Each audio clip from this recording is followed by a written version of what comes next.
नमस्कार दोस्तों, स्वागत है आपका टीवी 24 नेटवर्क में और मैं हूं अजय सिन्हा। उपराष्ट्रपति जगदीप धनखड़ के इस्तीफे ने हलचल मचा दी है। दरअसल कई तरह के सवाल खड़े हो रहे हैं। एक तरफ मानसून सत्र की शुरुआत होती है संसद में और पहले ही दिन उपराष्ट्रपति के पद से जगदीप धनखड़ इस्तीफा दे देते हैं। मानसून सत्र में यह माना जाता है कि ऑपरेशन सिंदूर और बिहार में इलेक्शन से पहले चुनाव आयोग द्वारा जो पुनरीक्षण अभियान वोटर लिस्ट का चल रहा है उसको लेकर हंगामा मचेगा। लेकिन उससे पहले ही उपराष्ट्रपति जगदीप धनखड़ का इस्तीफा सामने आ जाता है और तमाम तरह की चर्चाएं शुरू हो जाती हैं। आपको बताएं कि 2027 तक जगदीप धनखड़ का उपराष्ट्रपति के रूप में कार्यकाल था और 75 साल के जगदीप धनखड़ अगले साल होते यानी कि 74 साल उनकी उम्र है, लेकिन उससे पहले ही इस्तीफा। कई तरह के कयास लगाए जा रहे हैं। आपको बताएं जगदीप धनखड़ का एक बयान है और जगदीप धनखड़ कहते हैं, 10 जुलाई का एक भाषण वायरल हो रहा है। 10 जुलाई को वो कहते हैं, मैं सही समय पर अगस्त 2027 में रिटायर होऊंगा बशर्ते भगवान की कृपा रहे। जब वो खुद 2027 में रिटायरमेंट की बात कर रहे हैं तो आखिर अचानक ऐसा क्या हुआ कि मानसून सत्र के पहले दिन जब बड़े मुद्दे ऑपरेशन सिंदूर और बिहार में जो मतदाता पुनरीक्षण अभियान चल रहा है, ऐसे मुद्दों पर विपक्ष और सरकार के बीच, सत्ता पक्ष के बीच बात होनी थी संसद में, तब ऐसा क्या हुआ कि जगदीप धनखड़ ने अपने पद से इस्तीफा दे दिया। वैसे तो जो उन्होंने इस्तीफा दिया है वो स्वास्थ्य कारणों के चलते इस्तीफा बताया जा रहा है। उन्होंने खुद कहा है, उन्होंने क्या कहा मैं वो आपको बताता हूं। उन्होंने अपने इस्तीफे में जो राष्ट्रपति को भेजा उसमें लिखा, राष्ट्रपति जी, स्वास्थ्य देखभाल को प्राथमिकता देने और चिकित्सीय सलाह का पालन करने के लिए मैं संविधान के अनुच्छेद 67 का के तहत तत्काल प्रभाव से भारत के उपराष्ट्रपति पद से इस्तीफा देता हूं। इसके बाद उन्होंने पत्र में प्रधानमंत्री नरेंद्र मोदी और मंत्रिपरिषद का आभार भी व्यक्त किया। विपक्ष ने तमाम तरह के सवाल खड़े किए हैं। सवाल इसलिए खड़े हो रहे हैं कि इतना लंबा कार्यकाल अभी उनका बचा था, यानी कि लगभग 2 साल का कार्यकाल बचा था। सवाल इसलिए खड़े हो रहे हैं कि मानसून सत्र के पहले ही दिन उन्होंने इस्तीफा दे दिया, स्वास्थ्य कारण बताए गए। सवाल इसलिए भी खड़े हो रहे हैं क्योंकि उपराष्ट्रपति के रूप में उनके 2-3 दिन, 4 दिन, 10 दिन पहले के कार्यक्रम भी निर्धारित थे। जयराम रमेश हैं, कांग्रेस के वरिष्ठ नेता हैं, उन्होंने 2 ट्वीट किए हैं। एक ट्वीट किया, उन्होंने लिखा, उपराष्ट्रपति और राज्यसभा के सभापति का अचानक इस्तीफा देना जितना चौंकाने वाला उतना ही अकल्पनीय भी है। आज शाम 5 बजे तक मैं उनके साथ था, वहां कई अन्य सांसद भी साथ थे और शाम 7:30 बजे मेरी उनसे फोन पर भी बातचीत हुई। निसंदेह श्री जगदीप धनखड़ को अपने स्वास्थ्य को सर्वोच्च प्राथमिकता देनी चाहिए, लेकिन यह भी स्पष्ट है उनके इस बिल्कुल अप्रत्याशित इस्तीफे के पीछे जो दिखाई दे रहा उससे कहीं अधिक है। ये ट्वीट किया है।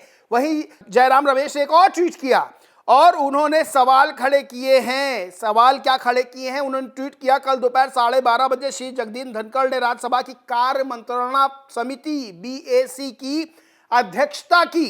इस बैठक में सदन के नेता JP नड्डा और संसदीय कार्य मंत्री किरण रिजिजू समेत ज्यादातर सदस्य मौजूद थे। थोड़ी देर की चर्चा के बाद तय हुआ कि समिति की अगली बैठक शाम 4:30 बजे फिर से होगी।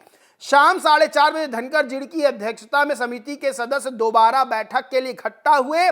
सभी नड्डा और रिजिजू का इंतजार कर रहे लेकिन वे नहीं आए। सबसे हैरानी की बात थी कि धनखड़ जी को व्यक्तिगत रूप से भी नहीं बताया गया कि दोनों मंत्री बैठक में नहीं आएंगे। स्वाभाविक रूप से उन्हें इस बात का बुरा लगा और उन्होंने BAC की अगली बैठक आज दोपहर 1 बजे के लिए टाल दी।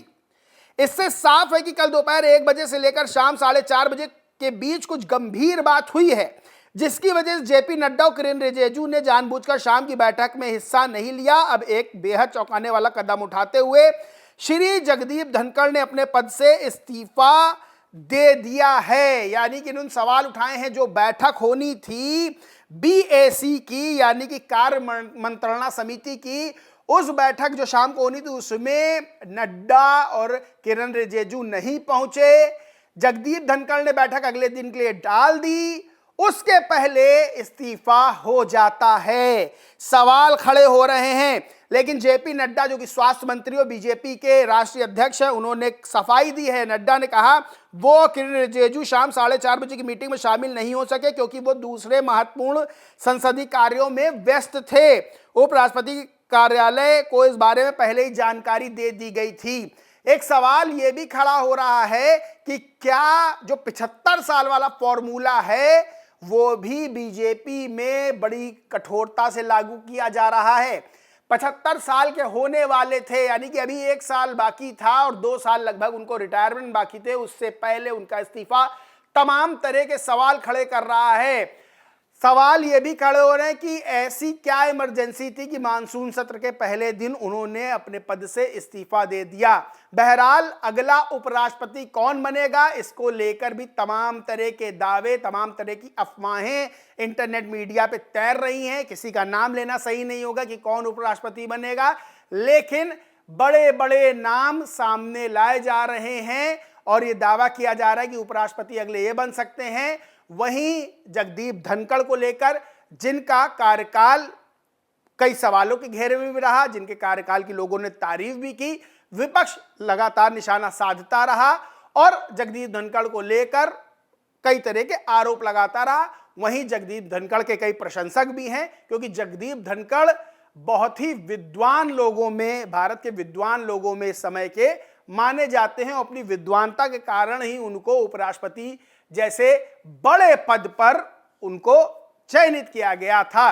बहरहाल जगदीप धनखड़ ने क्यों इस्तीफा दिया, उनका जो कहना है कि स्वास्थ्य कारणों की वजह से इस्तीफा दिया, लेकिन विपक्ष सवाल खड़े कर रहा है और कह रहा है कि इतना साधारण दिखता नहीं जितना साधारण दिख रहा है, इसके पीछे कोई बड़ा कारण है। बड़ा कारण क्या है, अगर होगा तो सामने निकल के आएगा, लेकिन जगदीप धनखड़ का इस्तीफा चर्चा में बना हुआ है।